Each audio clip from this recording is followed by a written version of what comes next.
Star Citizen's always been a game that has wanted players to be able to interact with their surroundings in the ways that they would expect for things to all just work. It all just works.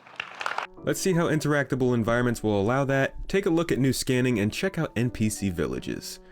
Plus, a little bit more. Thank you for coming to my Tomato Talk.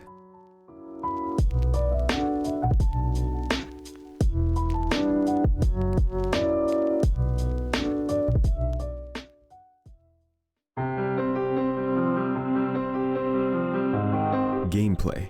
It doesn't work without underlying systems, and those systems don't work without the background engineering. Well, the engine has been developed over time, the systems are now coming together, and we're seeing in real time the gameplay opportunities that come with environments that are fully interactable. If you came across a derelict starfare, let's say, and you knew that there were hundreds of thousands of UEC on board in refined gas, and the only thing stopping you from getting it was locked fuel couplings, who's to say you wouldn't just bring the supplies you need to power up the ship and siphon off that fuel so that you could take it back to your home base and sell it?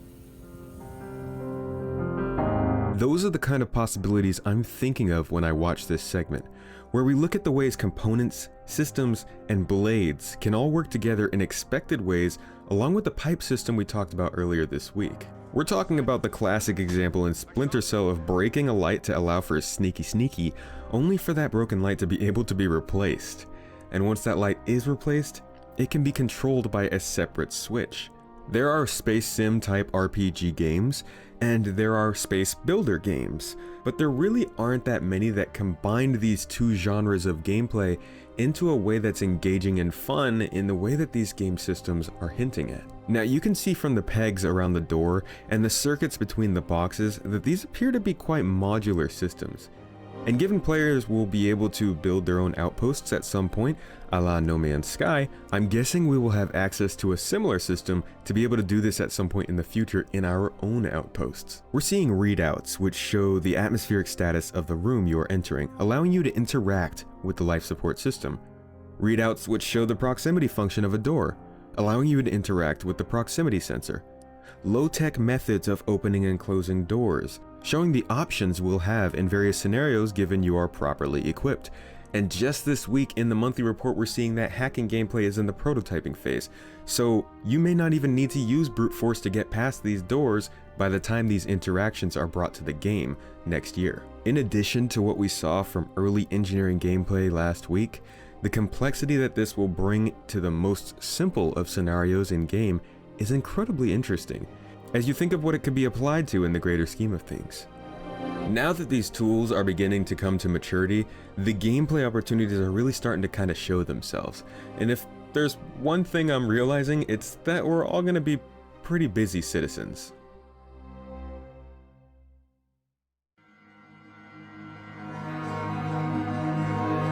Now we move on to this week's sprint report with some pretty interesting developments.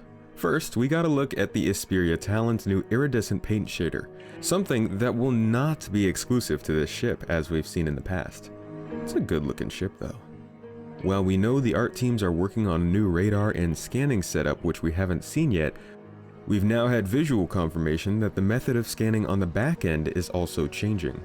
Player-controlled filters are being introduced to the game so we can determine what it is we're actually looking for. And not only will signatures actually matter, and the type of scanner you have will make a difference, but physical obstructions will also be able to be used to players' advantages, hiding from bounty hunters, or ambushing pirates. Also, I hate when this happens. I do this all the time in game chat. Refinery decks, a new location with new gameplay. I don't know how involved that gameplay will be, but it is something and it's coming next month. But this preview isn't just about the refinery decks, which in my opinion are looking pretty cool with their little spindly bits. It's also about the gas cloud tech surrounding the station that we know will be in the game in about a month as well. As this station only features refinery modules though, I'll be interested in seeing how the refinery decks are incorporated into existing space stations, or if they will be kept separate from any stations with cargo decks. requiring us to go to separate space stations for separate needs. This was originally how these space stations were featured on the roadmap as two entirely different types of space station, so maybe with these modules, they'll still do the same thing. Finally, colonialism. A new architectural type coming to the Star Citizen universe. You can check out my video which talks about the different architectural types in the game already and planned for the game's future, either down in the video description or up in this corner.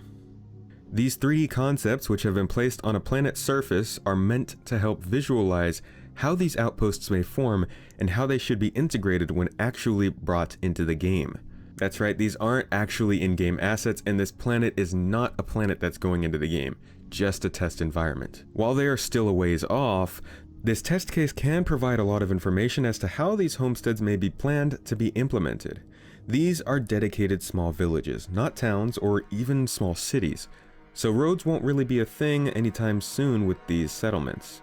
They may be quite spread out though, so despite no roads being a thing, ground vehicles will be important in traversing the spaces between these little settlements quickly if they are gathered in bunches as shown here. This will also provide a great sense of scale when viewed from a distance or even from within. And mission givers and possible small jobs will most likely be available at these locations in the far future, so you won't always have to deal with the big boisterous landing zones. Oh, also, apparently in-game creature models are going quite well.